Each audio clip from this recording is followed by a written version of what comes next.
بر حبیب خدا ختم الانبیاء صلوات، اللہم صلی علی محمد وآل محمد وعجل فرجہم وفرج نبیہم۔ تعلیم و تربیت کا مسئلہ انسانی زندگی کا مسئلہ ہے۔ انسان کسی بھی مذہب کا ہو، کسی بھی معاشرے کا ہو، کسی بھی عہد کا ہو، اس مسئلے سے بے نیاز نہیں رہ سکتا ہے۔ عموماً دو قسم کے جملے آپ بہت تواتر سے سنتے چلے آئے ہیں۔ مثال کے طور پہ آج کے زمانے میں ایک جملہ آپ تکرار کے ساتھ سنتے ہیں، مثلاً علمی لحاظ سے دنیا بہت ترقی کر گئی ہے، زمانہ آگے بڑھ گیا ہے، لوگوں نے مثلاً علم کی پیش رفت بہت زیادہ ہو چکی ہے، علوم میں انسان نے بہت ترقی کر لی ہے۔ اچھا، یہ اپنی جگہ۔ دوسری طرف جو دوسرا جملہ تکرار کے ساتھ آپ سنتے ہیں، مثلاً انسانوں میں وحشت اور بریت حد سے بڑھ گئی ہے، ظلم حد سے بڑھ گیا ہے، انسان بہت زیادہ ظالم ہو چکا ہے، عدل ختم ہو چکا ہے، یعنی بے عدالتی عام ہو گئی ہے۔ یہ دو قسم کی چیزیں جو ایک دوسرے کے متضاد ہیں۔ ایک طرف آپ علمی پیش رفت کا اس کی آواز، اس کا نعرہ بہت تواتر کے ساتھ سنتے ہیں، دوسری طرف ظلم و جور کے حد سے بڑھ جانے کا، بربریت اور وحشت کے حد سے بڑھ جانے کا۔ ایسا کیوں ہے؟ اس انسان کی، یہ جو دور حاضر کا انسان ہے نا، اس کی تصویر کشی آج سے ایک صدی پہلے حضرت اقبال نے بڑے خوبصورت انداز سے کی تھی۔ آج اگر ہم اس کو دیکھیں تو وہ آج بھی بالکل اسی طریقے سے ہے۔ اقبال کیا کہتے ہیں؟ ڈھونڈنے والا ستاروں کی گزرگاہوں کا اپنی افکار کی دنیا میں سفر کر نہ سکا، ڈھونڈنے والا ستاروں کی گزرگاہوں کا اپنے افکار کی دنیا میں سفر کر نہ سکا، اپنی حکمت کے خم و پیچ میں الجھا ایسا، اپنی حکمت کے خم و پیچ میں الجھا ایسا، آج تک فیصلہ نفع و ضرر کر نہ سکا، جس نے سورج کی شعاؤں کو گرفتار کیا، زندگی کی شب تاریک سحر کر نہ سکا۔ واقعاً انسان کا یہی حال ہے۔ یعنی تواتر کے ساتھ ہم ایک چیز سنتے ہیں، مسئلہ کیا ہے؟ تربیت کا فقدان۔ یعنی اس دور میں جب تعلیمی لحاظ سے انسان نے اتنی ترقی کی، وہ تعلیم اگر انسان کی فلاح و بہبود کے لیے خرچ نہیں ہو رہی ہے، کمی کہاں ہے؟ آپ اکثر ایک لفظ کو سنتی ہیں، تربیت کی کمی ہے، تربیت کا فقدان ہے۔ آج میری اور آپ کی تمام لوگوں کی ضرورت ہے، یعنی ہر انسان، یہ ہر گھر کا مسئلہ ہے۔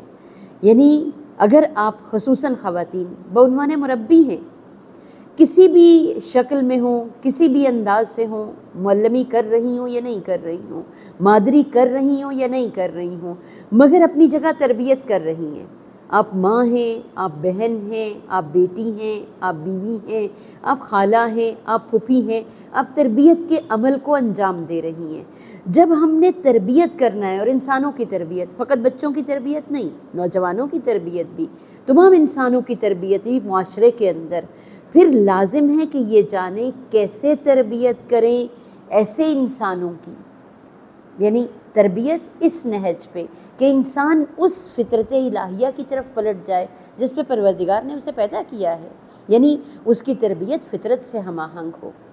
تربیت انسان توحیدی پیدا کرے، وہ انسان جو للہ زندگی گزارے، جو قرب خدا چاہتے ہوں، ایسی تربیت جو معاشرے میں ان انسانوں کو جنم دے سکے کہ جو انسان ہمیشہ پروردگار کی بارگاہ میں حضوری کو اپنے سامنے رکھیں، اپنی نگاہوں کے سامنے پیش نظر رہے ان کے، کہ ایک وقت آئے گا کہ مجھے بارگاہ خدا میں حاضر ہونا ہے۔ اور ایسی تربیت کہ جو انسان کو عدل اور عدل گرائی کی تعلیم دے، یعنی انسان خود دوسروں پہ ظلم نہ کرے اور نہ ظلم کو سہے، ایسی تربیت، یعنی مطلوب تربیت یہ ہے۔ اب ایسی تربیت کے لیے کیا کرنا پڑے گا؟ ہمیں اس ہادی برحق، اس معلم انسانیت اور کائنات کے بہترین مربی کی بارگاہ میں زانو تلمس کو طے کرنا پڑے گا، ان کی بارگاہ میں آنا پڑے گا، ان سے سیکھنا پڑے گا انداز تربیت کیا ہے، انسانوں کو تربیت کیسے کیا جاتا ہے۔ مگر اس سے پہلے کچھ چیزیں بہت ضروری ہیں۔ بہت ضروری ہے کہ ہم سمجھیں علم کیا ہے، تعلیم کیا ہے، تربیت کیا ہے، اور یہ تربیت انسانوں کی تقدیر سازی میں، ان کی سرنوشت کو متعین کرنے میں کتنی مؤثر کردار ادا کرتی ہے۔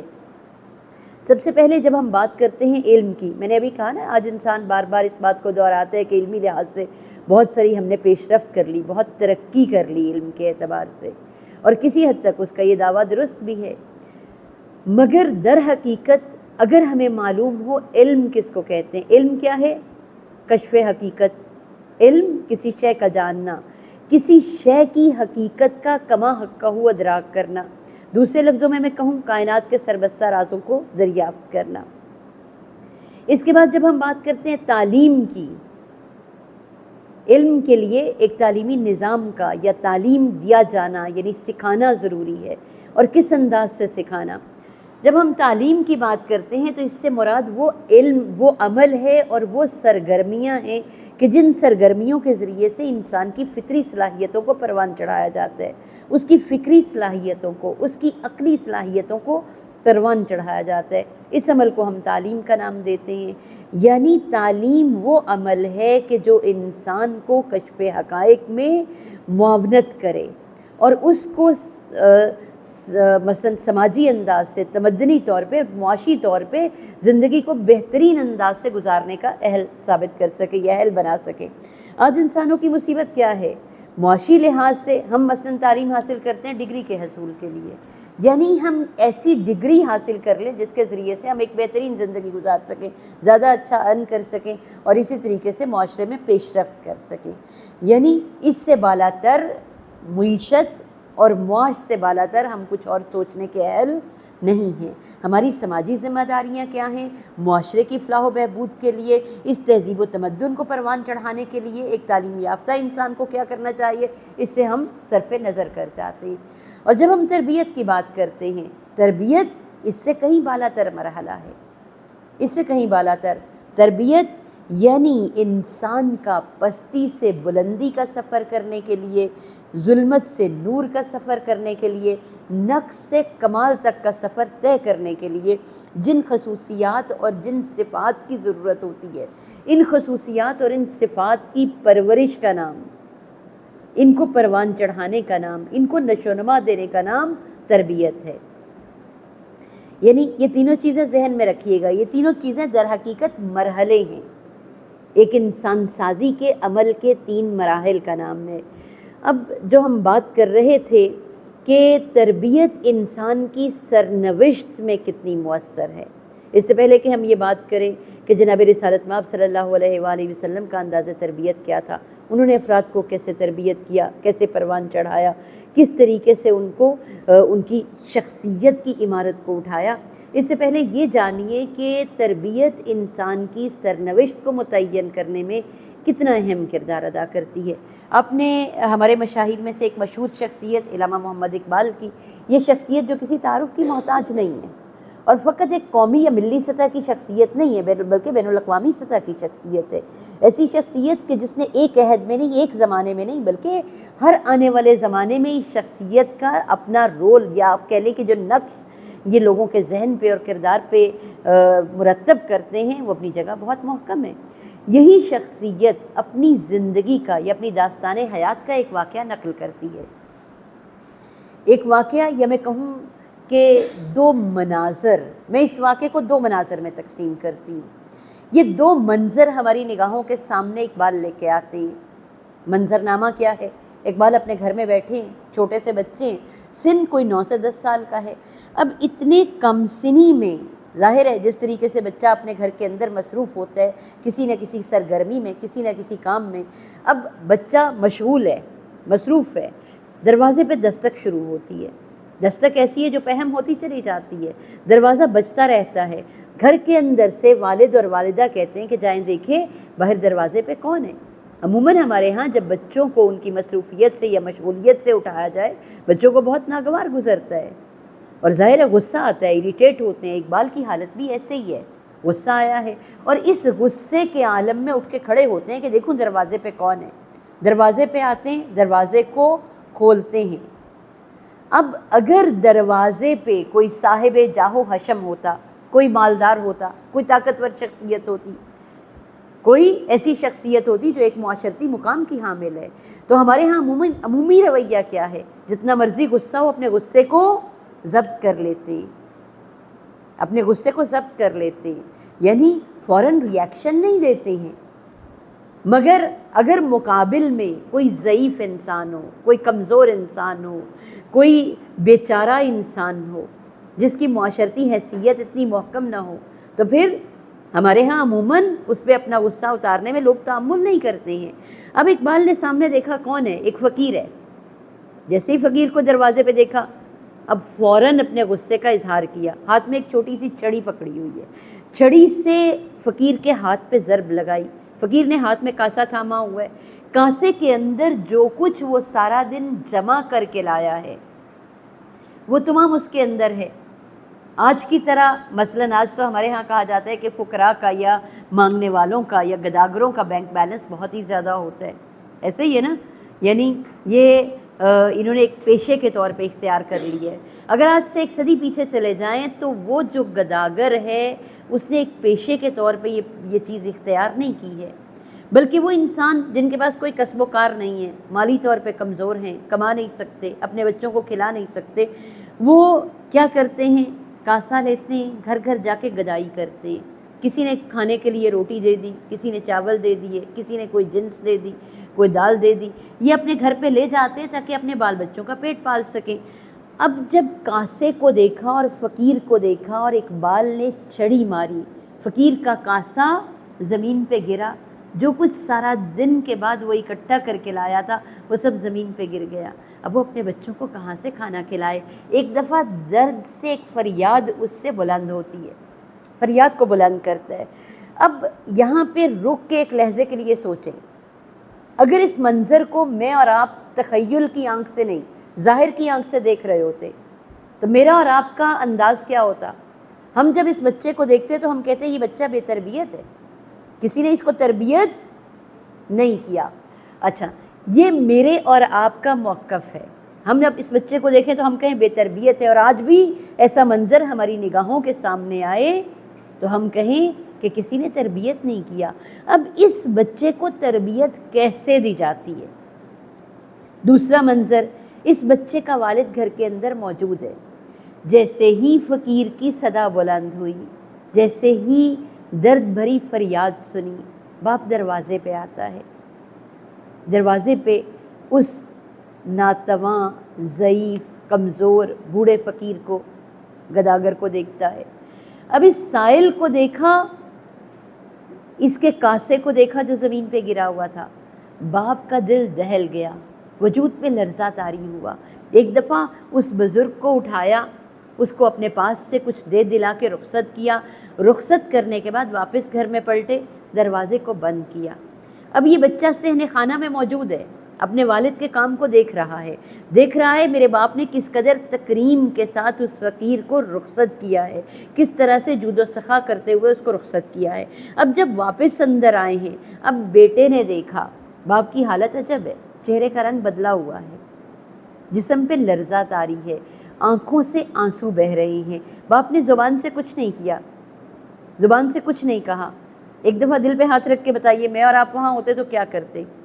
اگر آپ کا کوئی بچہ، کوئی بھتیجا، کوئی بھانجا اس طریقے سے عمل کرے تو انسان کو کتنا غصہ آتا ہے، جواب میں اس کو ڈانٹ پھٹکار سنانے کو دل چاہتا ہے۔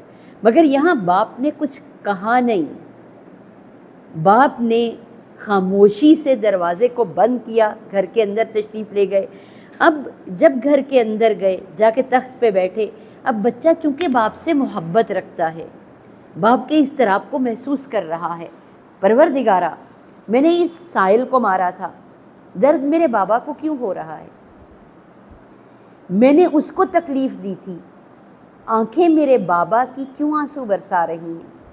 چہرے کا رنگ میرے باپ کا کیوں مضطرب ہے؟ بچہ ہے، چھوٹا سا کم سن بچہ ہے، باپ کی تکلیف برداشت نہیں کر سکتا، ہولے ہولے سے باپ کے قریب آتا ہے۔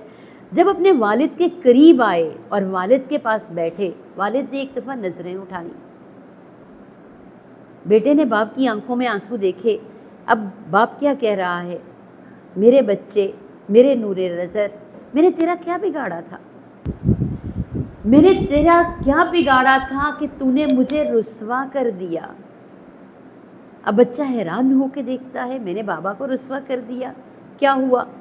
اب باپ کہتا ہے، ایک لحظے کے لیے تصور کرو، اگر خیر الرسل مولائے کل کے دربار میں موجود ہوں گے، یعنی وہ لحظہ، وہ وقت کہ جب پروردگار عالم نے، خالق کائنات نے اپنی عدالت سجائی ہوگی، خیر الرسل اس دربار میں موجود ہوں گے، اور جہاں خدا کا حبیب موجود ہوگا وہاں اس امت کے مجاہد بھی ہوں گے، اس کے غازی بھی ہوں گے، اس کے صلحاء بھی ہوں گے، اس کے عبادت گزار بھی ہوں گے، اس کے علماء بھی ہوں گے، یعنی جہاں ایسی محفل سجی ہوگی وہاں مجھ جیسے امت کے عاصی اور گنہگار بھی ہوں گے۔ اب اس عالم میں اور اس محفل میں اگر یہ سائل اپنی جگہ سے بلند ہوا اور اس نے سوال کر لیا، اس نے فریاد کر دی بارگاہ خداوندی میں، اور میری شکایت خدا کی بارگاہ میں اور اس کے حبیب کی بارگاہ میں پیش کر دی، اور خدا کے حبیب نے مجھے کٹہرے میں کھڑا کر دیا اور مجھ سے سوال کر لیا کہ تم خود کو میرا امتی کہتے ہو، خدا نے ایک مٹی کا پیکر تمہاری تحویل میں دیا تھا، ایک خاک کا پتلا جس کو تم نے انسان بنانا تھا، تم سے اتنا بھی نہ ہو سکا کہ اس خاک کے پتلے کو انسان بنا دیتے؟ یعنی جب یہ جملے کہے کہ اگر ختم المرسلین نے مجھ سے سوال کر لیا تو مجھے بتاؤ اس وقت میرے پاس کیا جواب ہوگا، اس وقت میری کیا کیفیت ہوگی؟ کہا تم مجھے یوں رسوا تو نہ کرو۔ اب عشق رسول میں ڈوبی ہوئی باپ کی فریاد ہے جس نے بیٹے کے دل پہ اثر کیا، یعنی یہاں فقط سوال اہم نہیں ہے بلکہ وہ احساس اہم ہے کہ جس کو باپ نے بیٹے کے دل میں منتقل کیا، اور پھر اس کے بعد عجب جملے کہے، ایک نصیحت کی جو بیٹے کے لیے نصیحت ہے، مگر میں کہوں گی بیٹے کے لیے نصیحت نہیں، تمام لوگوں کے لیے جو امت محمدیہ سے تعلق رکھتے ہیں، ایک پیغام ہے جو اقبال اپنے والد کی زبانی دے رہے ہیں۔ میں نے کہا یاد رکھیے گا، نصیحت انسان کی تربیت، انسان کی سرنوشت کو اور مقدر کو بنانے میں کیا اہم کردار ادا کرتی ہے، اس کو یہاں سے سیکھیے۔ کیا فرماتے؟ غنچہی از شاخسار مصطفیٰ، غنچہی از شاخسار مصطفیٰ، گل شو از باد بہار مصطفیٰ، از بہارش رنگ و بو باید گرفت، از بہارش رنگ و بو باید گرفت، بہرئی از خلق او باید گرفت۔ یعنی اے میرے بیٹے، تم شجر امت محمدیہ کے ایک غنچے ہو، غنچے ہی از شاخسار مصطفیٰ، گل شو از باد بہار مصطفیٰ۔ دیکھو باد بہار مصطفی سے کھل کے ایک پھول بن جاؤ، ایسا گل کہ جس کی خوشبو سے امت کا گلستان معطر ہو جائے۔ اس کے بعد کہتے از بہارش رنگ و بو باید گرفت، باد بہار مصطفی سے یہ اثر تو آنا چاہیے کہ تم رنگ مصطفی اختیار کر لو، تم مصطفیٰ صلی اللہ حبیب خدا کے رنگ میں رنگ جاؤ۔ بہرئی از خلق او باید گرفت، ان کے خلق سے، وہ خلق جس کے لیے کہا گیا خلق عظیم ہے، انک لعلی خلق عظیم، کسی نے کہا کہ ان کا خلق قرآن ہے، یعنی اس خلق قرآنی سے کچھ تو فائدہ لینا چاہیے۔ بڑی عجیب بات ہے، اقبال بات کر رہے ہیں از بہارش رنگ و بو باید گرفت، ماہ رسول خدا ماہ ہی بہار کا ہے، ربیع الاول، ربیع یعنی بہار۔ اس مہینے میں ہمیشہ سے ذکر مصطفی کی بہار، بے شمار میلاد آپ نے سنے ہوں گے، ذکر صلی اللہ تواتر کے ساتھ کیا بھی ہوگا، سنا بھی ہوگا، مگر باوجود یہ کہ آج سے کچھ سال پہلے چند میلاد ہوتے تھے، ایک یا دو میلاد، اب کیا ہوتا ہے پورا ربیع الاول کا مہینہ میلاد ہے، بار بار آپ ذکر سنتے ہیں، بار بار آپ ذکر کرتے ہیں۔ یہ ذکر زیادہ تر ہماری یا تو کانوں کی لذت کا کام آتا ہے یا ان کے شیریں نام کو ہم اپنی زبان پہ جاری کرتے ہیں گویا شیریں دہانی، اس کے علاوہ اور کچھ بھی نہیں. یعنی رنگ و بوئے مصطفی ہمارے اندر نہیں آتی. ہم نے ان کے خلق سے کیا سیکھا، ہم نے ان سے کیا تربیت لی اس 1 مہینے کے اندر. یعنی ان کی بہار نے از بہارش رنگ و بو باید گرفت. ہونا کیا چاہیے تھا، ہم رنگ مصطفی اختیار کر لیتے. یعنی انداز تربیت جناب رسول خدا سے سیکھتے. انداز تربیت وہ ہے جس کی ضرورت مجھے اور آپ کو بھی ہے. وہ جو ہمارے زیر دست ہیں، ہم سے چھوٹے ہیں، کسی بھی عنوان سے ہوں، بہن بھائیوں کے عنوان سے ہوں، اولاد کے عنوان سے ہوں، شاگردوں کے عنوان سے ہوں، یا کسی بھی اور عنوان سے، ان تمام کو تربیت کی ضرورت ہے. یہ تربیت کیسے کرنا چاہیے؟ آئیے جناب رسالت مآب صلی اللہ علیہ وآلہ وسلم کے محضر میں جاتے ہیں اور سلیقہ تربیت سیکھتے ہیں. اگر میں پھر کہہ رہی ہوں، حق تب ادا ہوتا ہے جب ہم ان کا ذکر سنیں، ان کی زندگی سے کچھ اسباق کو منتخب کریں، کچھ پھول چنیں اس گلستان سیرت سے اور اس کو تمام زندگی کے لیے اپنا شعار بنا لیں. جناب رسالت مآب صلی اللہ علیہ وآلہ وسلم نے تربیت کے لیے جو انداز اختیار کیے، میں قربان جاؤں کہ وہ انداز آج بھی اگر دنیا اختیار کرے تو وہ جو مسئلہ جس کو ہم کہتے ہیں کہ ظلم اور وحشت اور بربریت حد سے بڑھ گئی ہے انسانوں کے اندر رتی برابر دوسرے انسانوں کے لیے احساس، درد اور ایثار نام کی چیزیں باقی نہیں رہی ہیں، یہ ساری چیزیں نہ ہوتی اگر ہم ان کو اپلائی کر لیں، اگر تربیت کو ان پیرامیٹرز اور اس انداز سے ہم منطبق کریں. جناب رسالت مآب صلی اللہ علیہ وآلہ وسلم تربیت کے لیے کبھی غیر مستقیم طریقہ اپناتے ہیں، یعنی انڈائریکٹ وے تربیت کرنے کا. بڑی عجیب روایات ہیں. جناب ابو مسعود انصاری رسول اللہ صلی اللہ علیہ وآلہ وسلم کے ایک صحابی ہیں.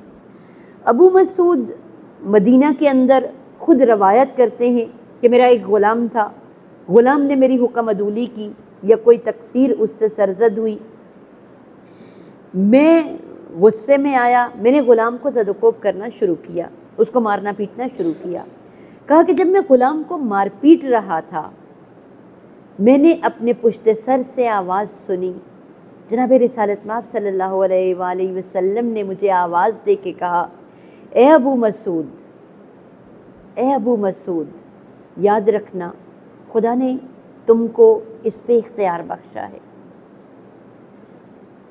ابو مسعود کہتے جیسے ہی میں نے ندا سنی، جیسے ہی میں نے آواز سنی کہ اے ابو مسعود یاد رہے خدا نے تم کو اس پر اختیار بخشا ہے، کہا میں لرز کے رہ گیا، میرے وجود پہ لرزہ طاری ہوا، میں پیچھے مڑا، میں نے کہا یا رسول اللہ میں آپ کے قربان جاؤں، میرے سے خطا ہوئی، میں اس غلام کو راہ خدا آزاد کرتا ہوں. جب کہا میں اس کو آزاد کرتا ہوں، اب جناب ختمی مرتبت نے فرمایا کہ ابو مسعود اگر تو ایسا نہ کرتا تو آتش جہنم میں مبتلا ہو جاتا. ایک دفعہ رک کے سوچیں، اگر ہم کسی کو اس طرح کرتے دیکھیں، اگر واقعاً انسانیت کا درد ہو ہمارے اندر تو ہم کہیں یہ کیا کر رہے ہو، خدا سے ڈرتے نہیں ہو، کس طرح اس کو مار رہے ہو، کیا تمہیں اتنا بھی نہیں پتا کہ تم کتنی تقصیر، کتنی حکم عدولی خدا کی انجام دیتے ہو، کتنے ہی گناہ ہیں جو تم سے انجام پاتے ہیں. اگر تم خدا کی حکم عدولی کر سکتے ہو، اگر تقصیر تم سے ہو سکتی ہے، اس غلام سے کیوں نہیں ہو سکتی؟ جناب ختمی مرتبت نے اس انداز سے اس کو سرزنش نہیں کی، بلکہ انتہائی احسن انداز، وہ جو قرآن نے کہا نا موعظہ حسنہ، یعنی اگر کسی کو نصیحت کرو تو بہترین انداز سے نصیحت کرو. یہ انداز نصیحت ہے کہ جہاں نہ فقط یہ کہ نصیحت کا فوری اثر بھی ہوا، بلکہ جس پہ نصیحت کی اس نے کسی قسم کی دل تنگی اور کسی قسم کی انسلٹ محسوس نہیں کی. رافت اور رحمت کا عین آپ کہہ لیں اظہار ہے. اب اس کے بعد ہم ایک دوسرا منظر دیکھتے ہیں غیر مستقیم طریقے سے تربیت کرنے کا. مسلمانوں کے اندر ظاہر ہے چونکہ اسلام کا ابتدائی دور ہے، بہت سے کانسیپٹ ایسے ہیں جو کلیئر نہیں ہیں۔ جناب رسالت مآب چاہتے ہیں کہ مسلمانوں کو بتائیں کہ دنیا سے جانے کے بعد، یعنی دنیا سے جانے کا مطلب فنا ہو جانا نہیں ہے، مردہ ہونے کا مطلب، انسان کا دنیا سے چلے جانے کا مطلب، مرگ کا مطلب نابودی نہیں ہے، بلکہ زندگی کا سفر تسلسل کے ساتھ جاری رہتا ہے۔ یعنی انسان اس دنیا سے جانے کے بعد بھی چیزوں کو درک کر سکتا ہے، محسوس کر سکتا ہے۔ اب اس حقیقت کو جناب رسول خدا لوگوں کے سامنے واضح کرنا چاہتے ہیں۔ ایک طریقہ یہ تھا کہ مستقیماً، جیسے آج ہم کہتے ہیں کہ ممبر پہ جاتے خطاب شروع کر دیتے، ہم عموماً یہی کرتے ہیں نا، ایک مسئلہ سامنے آیا، اس مسئلے کے لیے ہم نے ممبر پہ جا کے یک طرفہ بولنا شروع کر دیا، اور ہم نے کہا کہ آدھا پونا گھنٹہ ہم نے خوب گفتگو کی، اس گفتگو کے بعد اس مسئلے کو لوگوں کے ذہن میں راسخ ہو جانا چاہیے، کلیئر ہو جانا چاہیے۔ جناب رسالت مآب نے یہ نہیں کیا۔ غزوہ بدر کا ماجرا پیش آیا۔ اب جب غزوہ بدر کا یعنی جنگ مسلمان جیت چکے، جنگ ختم ہو چکی، اب جناب رسالت مآب صلی اللہ علیہ وآلہ وسلم شہداء کے لاشوں کی تجہیز و تکفین، شہداء کے اجساد کی تجہیز و تکفین کا کام انجام دے چکے۔ اس کے بعد کیا کیا؟ جو کفار کے لاشیں تھے، مسلمانوں سے کہا کہ کفار کے لاشوں کو ایک اندھے کنویں میں جو خشک ہو چکا تھا، کہا اس کنویں کے اندر ڈال دو، یعنی کنویں کو ان لاشوں سے پر کر دو، ان اجساد سے پر کر دو۔ مسلمانوں نے اس کام کو انجام دیا، یعنی کفار کی لاشوں کو اٹھایا، اس کنویں کے اندر ڈال دی۔ جب کنواں پر ہو چکا اور لاشیں ڈل گئے، اب رسول خدا اس کنویں کے کنارے تشریف لائے اور ان کفار کی لاشوں کو مخاطب کر کے فرمایا، کہا اے گروہ کفار، اب کہو جو وعید خدا اور اس کے رسول نے تم کو دی تھی، آج تم نے اس کو سچا پایا یا وہ جو تم کہتے تھے؟ آج تمہیں معلوم ہوا کہ سچ کیا تھا؟ کیا خدا اور اس کے رسول کا کہنا اور وعید کرنا حق نہ تھا؟ رسول اللہ کے پہلو میں اصحاب میں سے ایک شخص کھڑے تھے جو اپنے تئیں اپنے آپ کو بہت عقل مند سمجھتے تھے۔ بعض اوقات انسان کچھ مغالطوں میں مبتلا ہوتا ہے۔ رسول اللہ سے کہنے لگے کہ آپ دیکھتے نہیں ہیں اس کے جسم و جان میں جدائی ہو چکی، اس کی روح پرواز کر چکی، اب تو یہ ایک مردہ ہے، یہ آپ کی بات کہاں سنے گا، آپ کیوں اس سے مخاطب ہو کے بات کر رہے ہیں؟ جناب رسالت مآب نے اس کو جواب دیا کہ یہ میری بات کو تم سے بہتر سن رہا ہے، اور صرف سن ہی نہیں رہا، درک بھی کر رہا ہے، سمجھ بھی رہا ہے، کیونکہ یہ وہ دیکھ رہا ہے جو تم نہیں دیکھ سکتے۔ یعنی غیر مستقیم طریقے سے اتنی بڑی حقیقت کو اپنے انداز سے لوگوں کے ذہن میں راسخ کر رہے ہیں۔ اچھا، کبھی یہ انداز اپنایا، کبھی تکرار کا شیوا رسول اللہ صلی اللہ علیہ وآلہ وسلم نے اپنایا، اور یہ میتھڈز وہ ہیں کہ جو آج بھی انسان اتنی تحقیق کے بعد کسی مرحلے پہ پہنچ کے کہتی ہے کہ ہاں یہ مؤثر ذرائع ہیں یا مؤثر انداز ہیں تربیت کرنے کے۔ جناب رسالت مآب صلی اللہ علیہ وآلہ وسلم، ان کی بارگاہ میں ایک تنگ دست بدحال مسلمان آیا مدینہ کے اطراف سے۔ یہ شخص جو مفلوق الحال ہے، پریشان حال ہے، اس کے بعد اس کے پاس کوئی ذریعہ آمدنی نہیں ہے۔ گھر میں زوجہ نے پریشان کیا، اس کو کہنا شروع کیا کہ جاؤ رسول خدا کے محضر میں جاؤ، وہ مشکلوں کو حل کرنے والے ہیں، ہمارے حال کی خبر رکھتے ہیں۔ یاد رکھیے گا، یہ فقط اس کا کہنا نہیں ہے، قرآن بھی کہتے ہیں عزیز علیہ ما عنتم، جو تم پہ گزرتی ہے وہ خدا کے رسول پہ بہت شاق ہے، تمہارے دکھوں کو، تمہارے دردوں کو، تمہاری تکلیفوں کو محسوس کرتے ہیں۔ خدا کا رسول ان تکلیفوں کو محسوس کر رہا ہے۔ اب زوجہ نے کہا جاؤ خدا کے رسول کی بارگاہ میں جاؤ، وہ بہت مہربان ہیں انسانوں کے اوپر، اپنی مشکل ان کی بارگاہ میں بیان کرو، وہ کچھ نہ کچھ عطا کریں گے۔ زوجہ کے کہنے سے یہ مومن مدینہ میں آیا، رسول اللہ صلی اللہ علیہ وآلہ وسلم اصحاب کے درمیان بیٹھے، چاہتا ہے دست سوال دراز کرے، مگر کسی خوددار انسان کے لیے کسی کے سامنے دست سوال صلی علی محمد وعلی محمد وجل فرجہم، ارشاد فرماتے ہیں کہ جس کسی نے مجھ سے کچھ طلب کیا میں اسے ضرور عطا کروں گا، لیکن اگر کوئی استغنا اختیار کرے، اگر کوئی غنی ہو جائے تو پروردگار اپنی بارگاہ سے اسے غنی کر دے گا۔ اب اس نے رسالت مآب کی بات سنی، اٹھا، واپس اپنے گھر کی طرف پلٹ گیا۔ دوسرے دن پھر زوجہ نے اس کو برا بھلا کہا کہ تم گئے تھے بارگاہ رسالت میں، جا کے سوال کیوں نہیں کیا؟ جاؤ رسول اللہ سے کچھ مانگو، وہ عطا کریں گے، ہم کیا کریں، ہم اس مشکل سے دوچار ہیں۔ دوسرے دن دوبارہ بارگاہ رسالت میں گیا، اب دوبارہ جا کے سوال کیا، جناب رسالت مآب صلی اللہ علیہ وآلہ وسلم نے دوبارہ وہی جملہ ارشاد فرمایا، بات کو تھوڑا سا پلٹ کے کہا کہ جو مجھ سے مدد مانگنے کے لیے آئے میں اس کی مدد کرنے کے لیے تیار ہوں، لیکن اگر کوئی غنی ہو جائے، اگر کوئی بے نیازی اختیار کرے، پروردگار اپنی بارگاہ سے اس کو غنی کر دے گا۔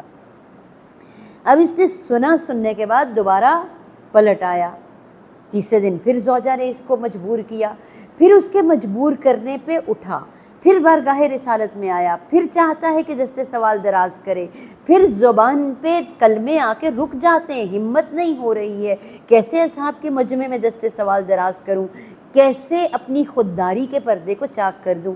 اب دوبارہ جناب رسالت مآب صلی اللہ علیہ وآلہ وسلم نے یہی جملہ ارشاد فرمایا، اگر کوئی مجھ سے مدد مانگنے کے لیے آئے میں اس کی مدد کرنے کو تیار ہوں، لیکن اگر کوئی غنی ہو جائے، اگر کوئی استغنا اختیار کرے، کہا تو پروردگار عالم اس کی ضرورتوں کو خود پوری کرے گا۔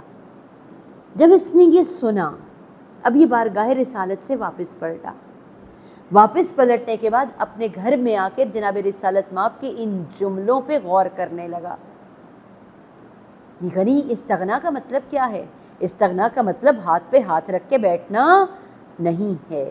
اب سمجھا کہ جناب رسالت مآب مجھ سے کیا کہنا چاہتے ہیں، یعنی مخلوق کے سامنے اپنی حاجت لے کے نہ جاؤ، پروردگار عالم سے طلب کرو کہ وہ تمہیں راستہ دکھائے کہ کس طریقے سے کوئی راستہ، کوئی روزن میرے لیے کھول دے، میری رہنمائی کر دے، کیا کروں کہ جس طریقے سے میں اپنی مشکل کو برطرف کر سکوں۔ اب اس نے فوراً سے کلہاڑی اٹھائی، جا کے صحرا میں چلا گیا، جا کے لکڑیاں کاٹی جنگل سے، اور اس لکڑیوں کو لا کے، مثلاً جھاڑیاں ہیں، لکڑیاں ہیں، اس کی گٹھڑی بنائی یا اس کا جو ہے ایک گٹھا بنایا، اس گٹھے کو لے کے آیا شہر میں، اس کو فروخت کیا، اچھی خاصی رقم ملی، اپنے بال بچوں کے لیے کھانے پینے کے اسباب خریدے، اور گھر کے اندر مثلاً ظاہر ہے اس کو بعنوان شغل اس نے اس کام کو اپنے لیے جاری و ساری کیا۔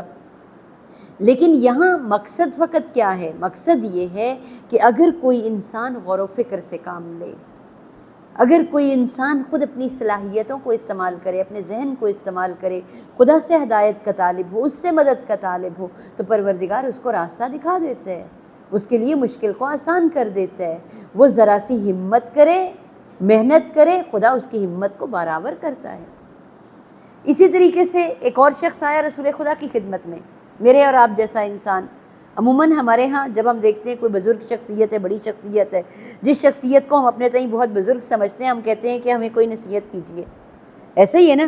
اب یہ جناب رسالت مآب صلی اللہ علیہ وآلہ وسلم کی خدمت میں آیا اور کہا یا رسول اللہ مجھے کوئی نصیحت کیجیے۔ رسول اللہ صلی اللہ علیہ وآلہ وسلم نے اس کی بات سنی، اور بات سننے کے بعد اس کو کہا کہ تم مجھ سے نصیحت کے طالب ہو، کہا کہ پہلے مجھ کو قول دو، جو نصیحت کروں گا اس پہ عمل کرو گے؟ اس نے کہا یا رسول اللہ قول دیتا ہوں۔ دوبارہ کہا کیا وعدہ کرتے ہو کہ جو کہوں گا وہ کرو گے؟ کہا یا رسول اللہ جو آپ کہیں گے وہ انجام دوں گا۔ اب تیسری دفعہ پھر کہا کیا قول دیتے ہو کہ نصیحت کو سنو گے ہی نہیں، عمل بھی کرو گے؟ قربان جاؤں یا رسول اللہ 3 دفعہ قول کیوں لے رہے ہیں؟ 3 دفعہ قول کیوں لے رہے ہیں؟ رسول خدا نے اس کے بعد ایک جملہ ارشاد فرمایا، ایک جملے کی نصیحت، کہا جو عمل بھی انجام دو، جو کام بھی کرنا چاہو، اس کے نتائج و عواقب کے بارے میں غور کر لو، بہت خوب اچھی طرح سے سوچ لو، جو کام انجام دینے جا رہے ہو وہ تمہارے فائدے میں ہے یا نقصان میں؟ اگر تمہارے لیے اس کام کا انجام دینا، اس کی عاقبت یعنی اس کا انجام بخیر ہو، اگر وہ خیر پہ منتج ہو، اگر اس کا نتیجہ خیر ہو تو اس کو انجام دو، اگر نتیجہ خیر نہیں ہے تو اس کو چھوڑ دو، اس کو انجام نہ دو۔ اب تکرار کے ذریعے سے رسول کیا کہنا چاہ رہے ہیں؟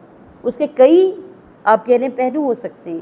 پہلی بات تو یہ کہنا چاہ رہے ہیں، متوجہ کرنا چاہ رہے ہیں کہ دیکھو کس کے نصیحت طلب کر رہے ہو، اس شخصیت کی ارزش کو پہچانو، اس شخصیت کی ارزش کو پہچانو، اور پھر اس کے قول کو ایسے رائیگاں نہ جانے دو۔ دوسری بات کہ جو نصیحت میں کرنے جا رہا ہوں وہ کوئی معمولی نہیں ہے، وہ نصیحت بہت ارزش رکھتی ہے، تمہاری سرنوشت کو، تمہارے مقدر کو بدل کے رکھ دے گی اگر اس ایک چھوٹے سے نقطے کو تم اپنا لو کہ ہر کام کو انجام دینے سے پہلے غور کرو، اگر اس کا انجام اچھا ہے تو انجام دو، اگر اس کام کے انجام دینے سے نتیجہ اچھا نہیں ہے تو اس کو انجام نہ دو۔ کہا اگر اسے ایک اصول بنا لو گے تو تمہاری زندگی میں خیر و برکت کے دروازے کھل جائیں گے۔ یعنی جانو کہ میں جو کہہ رہا ہوں وہ کتنا اہم ہے۔ اور تیسری چیز کیا ہے کہ نصیحتیں خود، جیسے امام کا بھی قول ہے کہ نصیحتیں کتنی زیادہ ہیں مگر ان پہ عمل کرنا کتنا کم ہے، تو قول لے رہے ہیں کہ جو نصیحت لے رہے ہو اس پہ عمل کرنے کو یقینی بناؤ۔ اسی طریقے سے ہم دیکھتے ہیں، میں آپ کے لیے چھوڑتی ہوں، ادروائز میرا دل چاہ رہا تھا کہ میں آپ سے پوچھوں، اب آپ بتائیں رسول خدا نے تکرار کیوں کی؟ دروازہ سیدہ پہ آیت تطہیر کی تلاوت کرتے ہیں، یہ آیت تطہیر جو ایک دفعہ نازل ہو رہی ہے، مگر جناب رسول خدا 6 مہینے دروازہ سیدہ پہ اس آیت کی تکرار کر رہے ہیں۔ اس تکرار سے رسول خدا کیا چاہتے ہیں؟ کاش مسلمان اس میں تفکر اور تدبر کر لیتے، آج ملت اسلامیہ کی تقدیر مختلف ہوتی۔ تیسرا میتھڈ جو جناب رسول خدا نے اختیار کیا وہ رد عمل ہے، رد عمل کے ذریعے تربیت، یعنی کہیں الفاظ کا استعمال بھی نہیں ہے۔ عموماً ہماری زندگی میں 3 طرح کی چیزیں ہوتی ہیں، انٹریکشن، ایکشن اور ری ایکشن۔ یہ تینوں اپنی جگہ بہت ہی اہم ہیں۔ کن سے انٹریکشن رکھیں، کیسے انٹریکشن رکھیں، کیا ایکشن کریں، کہاں کیا ری ایکشن دیں۔ تربیت میں بہت مؤثر عامل ہے ری ایکشن۔ جناب رسول خدا صلی اللہ علیہ وآلہ وسلم بر محمد و آل محمد صلوات، محمد و آل محمد وجل فرجہم۔ جناب ختمی مرتبت صلی اللہ علیہ وآلہ وسلم مال غنیمت کو تقسیم کر رہے ہیں، اصحاب رسول اللہ کے درمیان بیٹھے ہیں، کسی ایک فرد نے رسول اللہ صلی اللہ علیہ وآلہ وسلم کی تقسیم پہ اعتراض کرتے ہوئے کہا کہ محمد عربی صلی اللہ علیہ وآلہ وسلم نے، خدا کے رسول نے، اگر خدا کے رسول کے مقام کو پہچانتا تو یہ اعتراض نہ کرتا۔ بہرحال کیا کہا کہ آپ نے اس حصے کی تقسیم کرتے وقت خدا کا لحاظ نہیں رکھا، نعوذ باللہ، اس کو اپنی ہوائے نفس سے تقسیم کیا۔ کہا آپ نے اس حصے کو تقسیم کرتے ہوئے خدا کا لحاظ نہیں رکھا۔ جناب رسالت مآب نے اس کی بات سنی، چہرے کا رنگ سرخ ہو گیا، کچھ دیر خاموش رہے، یعنی اپنے رد عمل کے ذریعے سے اظہار کر رہے ہیں کہ کیا کہنا چاہتے ہیں۔ کچھ دیر خاموش رہے، اس کے بعد ایک جملہ ارشاد فرمایا، کہا میرے بھائی موسیٰ کلیم اللہ کو ان کی قوم کی طرف سے اس سے بڑی اذیتیں دی گئیں مگر انہوں نے صبر کیا۔ یعنی دوسرے لفظوں میں کیا کہہ رہے ہیں کہ شیوہ انبیاء یہ ہے کہ میں بھی اپنی امت کی طرف سے اس ایذا پر صبر کروں، یعنی رسول خدا کو اذیت دی ہے، ایسی چیز رسول خدا سے منسوب کی ہے، ایسی بے عدالتی کہ جو ممکن نہیں ہے کہ خدا کا حبیب اس سے سرزد ہو جائے۔ اچھا، اسی طریقے سے ایک بڑا مشہور واقعہ جو آپ سنتے چلے آئے ہوں گے، جناب سیدہ سلام اللہ علیہا اپنے خانہ شرف میں ہیں، جناب رسالت مآب صلی اللہ علیہ وآلہ وسلم خانہ سیدہ میں تشریف لاتے ہیں۔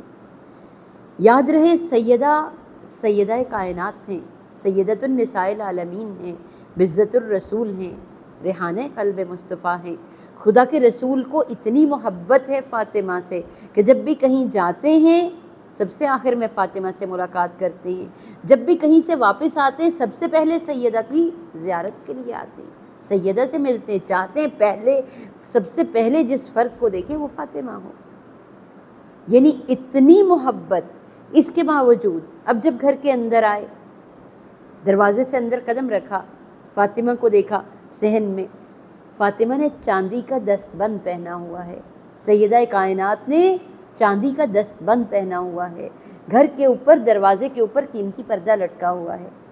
ایمانداری سے کہیے، کیا زینت کرنا یا گھر کو سجانا کوئی ایسی چیز ہے کہ جس کی کہیں ممانعت ہو؟ نہیں، بلکہ یہ عمل ہے جو خدا پسند کرتا ہے۔ مگر اس وقت امت مسلمہ کے معروضی حالات کا تقاضا یہ ہے، مسلمان مشکل میں ہیں، اسلام کا ابتدائی دور ہے، ہجرت کے بعد کے ابتدائی سال ہیں، یعنی مسلمان اپنی بنیادی ضروریات کی تامین کرنے میں مشکل کا شکار ہو رہے ہیں۔ جناب رسالت مآب نے زبان سے کچھ نہیں کہا، دروازے سے قدم رکھا تھا، جیسے ہی نظر پڑی فوراً واپس پلٹ گئے، یعنی رد عمل کے ذریعے سے سیدہ کو سمجھا رہے ہیں۔ اور سیدہ کائنات ایسی مزاج شناس پیغمبر بیٹی ہے، ختم المرسلین کے مزاج کو فوراً سمجھا، اسی وقت دست بند ہاتھ سے اتارا، پردے کو طے کیا، دست بند کو اس کے اوپر رکھا، کسی کے ہاتھ بارگاہ رسالت میں بھیج دیا۔ لے کے آنے والا بارگاہ رسالت میں یہ ہدیہ لے کے حاضر ہوا کہ سیدہ کائنات نے کہا ہے کہ یا رسول اللہ، اس کو فروخت کر کے مسلمانوں کی ضروریات میں اور ان کے مخارج کے لیے خرچ کیجیے۔ جب جناب رسالت مآب صلی اللہ علیہ وآلہ وسلم نے اس کو دیکھا، فوراً چہرے کا رنگ بدل گیا، چہرہ پھول کی مانند کھل اٹھا، یعنی ریاکشن کے ذریعے سے ایک بات کو واضح کر رہے ہیں۔ کیا فقط سیدہ کائنات کے لیے؟ نہیں، تمام مسلمانوں کے لیے۔ کیوں سیدہ کائنات کے دروازے سے رسول اللہ واپس پلٹے تھے؟ میں نے کہا یہ وہ چیز تھی کہ جو ایسی نہ تھی کہ جو خدا کی نگاہ میں ناپسندیدہ ہوتی، مگر رسول خدا جانتے ہیں فاطمہ رول ماڈل ہے امت کے لیے، فاطمہ کی حیثیت امت کے لیے رول ماڈل کی ہے۔ لوگ فاطمہ کے عمل کو دیکھیں اور ایثار کو جانیں، اپنے نفس کو پس پشت ڈالنا سیکھیں، یعنی اس انداز سے تربیت کرتے ہیں۔ کئی سوال و جواب سے تربیت کرتے نظر آتے ہیں۔ بڑی مشہور حدیث جناب سیدہ کے حوالے سے آپ نے سنی ہوگی کہ رسول اللہ نے اپنے اصحاب کے مجمع میں سوال کیا کہ یہ تو بتائیے خاتون کے لیے سب سے بہترین چیز کیا ہے؟ ہر کوئی اپنی دانست میں جواب ڈھونڈ رہا ہے، یعنی سوال کے ذریعے چاہ رہے ہیں کہ لوگ ایک حقیقت کو سمجھنے کی، یعنی کسی اصل درست جواب کی طرف متوجہ ہوں، سمجھیں خدا کا رسول کیا پوچھنا چاہ رہا ہے، خدا کے رسول کے نزدیک اور خدا کے نزدیک خاتون کے لیے بہترین کیا ہے۔ جب سب اپنی دانست میں جو جواب بیان کرنا چاہتے تھے لے آئے، اور جب یہ چیز عیاں ہو گئی کہ رسول اللہ صلی اللہ علیہ وآلہ وسلم نے ان میں سے کسی کے جواب کو قبول نہیں کیا، تو کوئی ایسے تھے اصحاب میں سے کہ جو فوراً دروازہ سیدہ میں آئے کہ درست جواب یہاں سے ملے گا، کہ یہاں خاتون جناح بتائیں گی کہ خاتون کے لیے بہترین کیا ہے۔ پھر اسی طریقے سے اصحاب کے درمیان جناب رسالت مآب سوال کر رہے ہیں کہ یہ بتاؤ کہ لوگوں میں سے بہادر ترین انسان کون ہے؟ سوال کر رہے ہیں اشجع الناس کون ہے، بہادر ترین انسان کون ہے؟ ہر کوئی مختلف جواب دیتا ہے، مگر ختمیہ مرتبہ ارشاد فرماتے ہیں اشجع الناس من غلب ہوا، انسانوں میں سے بہترین بہادر ترین انسان وہ ہے من غلب ہواہ، جس نے اپنے ہوائے نفس پہ قابو پا لیا۔ یعنی اس انداز سے تربیت کرتے ہیں امت کی۔ پھر اسی طریقے سے بعض جگہوں پہ ہم دیکھتے ہیں کہ تمثیل کے ذریعے سے تربیت کرتے ہیں، اور بڑے خوبصورت انداز میں۔ ایک چھوٹا سا واقعہ،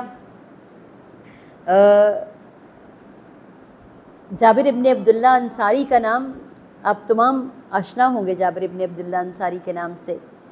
جابر رسول اللہ جابر کو دیکھتے ہیں کہ اپنے نفس کے اوپر بہت سختی کرتے ہیں. میں نے آپ سے کہا اپنی تربیت کرنا بھی بڑا اہم ہے، لیکن اپنی تربیت کے لیے بھی بہترین طریقہ تدریج کا طریقہ ہے.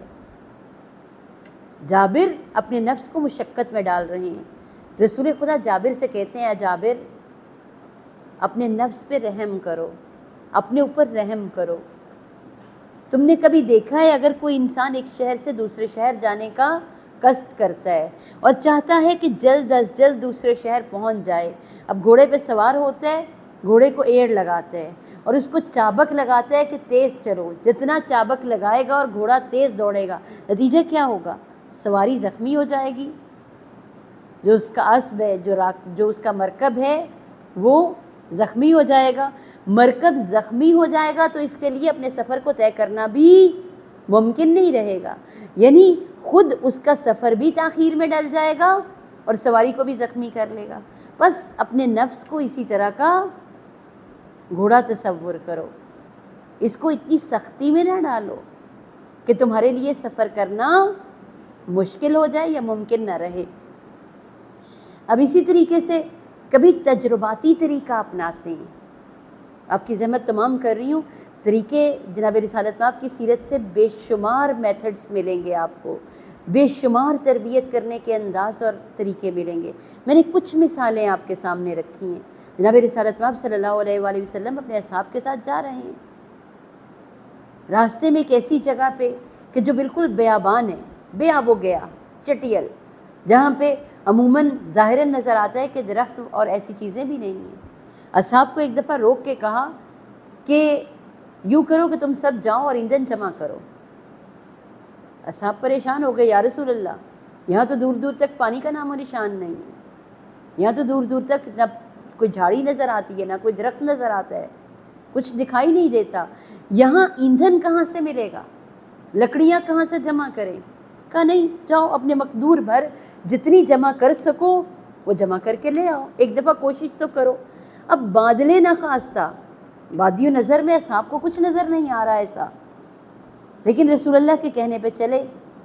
ہر کوئی صحرا میں پھیل گیا، جا کے لکڑیاں جمع کرنے لگا، جس کے ہاتھ جو آئی، چھوٹی سی شاخ، چھوٹی سی لکڑی، چھوٹا سا ٹکڑا. اب جب جمع کر کے سب نے لا کے رکھی تو اچھا خاصا ڈھیر بن گیا. رسول اللہ صلی اللہ علیہ وآلہ وسلم نے اس ڈھیر کی طرف اشارہ کیا، اشارہ کر کے کہنے لگے تمہارے گناہ بھی اسی طرح سے ہیں. تم کبھی کبھی خود پسندی کا شکار ہوتے ہو، تمہیں لگتا ہے میں کون سا گناہ کرتا ہوں، ہم اہل گناہ تھوڑی ہیں. لیکن تمہاری وہ غلطیاں جن کو تم چھوٹا شمار کرتے ہو، تمہاری وہ خطائیں، وہ تقصیریں، وہ گناہ جن کو تم سمجھتے ہو چھوٹی چھوٹی ہیں، ان کو اگر جمع کرو گے تو یہ اتنی بڑا ایندھن جمع ہو جائے گا کہ جو آتش جہنم میں بھڑکتی ہوئی آگ میں تبدیل ہو جائے گا. یعنی ایکسپیریمنٹل وے سے تربیت کر رہے ہیں. اگر یہ سبق اصحاب یاد رکھیں تو پوری زندگی کو تبدیل کر دینے کے لیے کافی ہے. کبھی ایک جملے کے ذریعے، ایک ایسا دقیق جملہ جو لوگوں کے اذہان کو جھنجھوڑ کے رکھ دیتا ہے اور جس کے نتیجے میں سوال اٹھنا شروع ہوتے ہیں. رسول اللہ اپنے اصحاب کے درمیان بیٹھے اور بیٹھتے ہوئے ایک دفعہ بڑا عجیب جملہ کہا. اصحاب مضطرب ہو گئے. یعنی یہ کون سا، اگر آپ تھوڑی سی دقت کریں تو یہ وہ دور ہے کہ جب عدل اور عدالت کی اہمیت رسول واضح کر چکے ہیں، جب ظلم کے خلاف نفرت لوگوں کے ذہن میں منتقل کر چکے ہیں. اب ایک دفعہ کہا کہ تم پہ لازم ہے اپنے مومن بھائی کی مدد کرو، خواہ وہ ظالم ہو خواہ مظلوم. دوبارہ جملہ سنیے گا، تم پہ لازم ہے اپنے مومن بھائی کی مدد کرو، خواہ وہ ظالم ہو خواہ مظلوم. اب جب یہ جملہ کہا تو بے چینی پھیل گئی اصحاب کے اندر، رسول خدا کیا کہہ رہے ہیں. ایک صحابی نے جو ہے جرت کی اور اس نے کہا یا رسول اللہ کہ آپ کیا کہہ رہے ہیں، اگر کوئی مظلوم ہے، مظلوم کی مدد کرنا بہت احسن ہے، سمجھ میں آتا ہے کہ اگر مومن بھائی مظلوم ہو تو ہمیں اس کی مدد کرنا چاہیے، لیکن ظالم کی مدد کرنا کیا یہ خلاف عدل نہیں ہو جائے گا؟ رسول خدا نے کہا نہیں، اگر تمہارا مومن بھائی ظالم بھی ہے تو اس کی مدد کرو.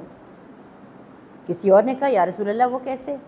کہا دیکھو مظلوم کی مدد اس کی دادرسی کر کے کرو، اور ظالم کی مدد اس کو ظلم سے روک کر کرو۔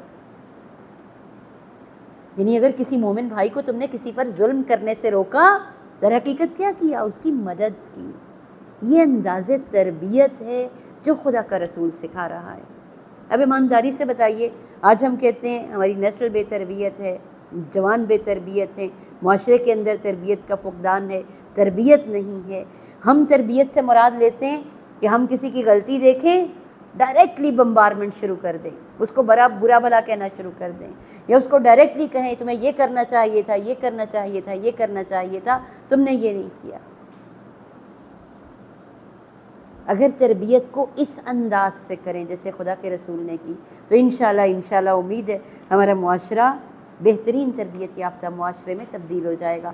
آپ سارے چونکہ ظاہر ہے اس جگہ پہ ہیں کہ کہیں نہ کہیں آپ نے تربیت کے فریضے کو انجام دینا ہے، اور انشاءاللہ پروردگار آپ کے جو ہے آپ کو خوش بخت کرے انشاءاللہ کہ جب آپ آپ کی گودوں میں جب آپ بچوں کو پالیں تو ان کی تربیت کرتے وقت یہ انداز تربیت یاد رکھیے گا۔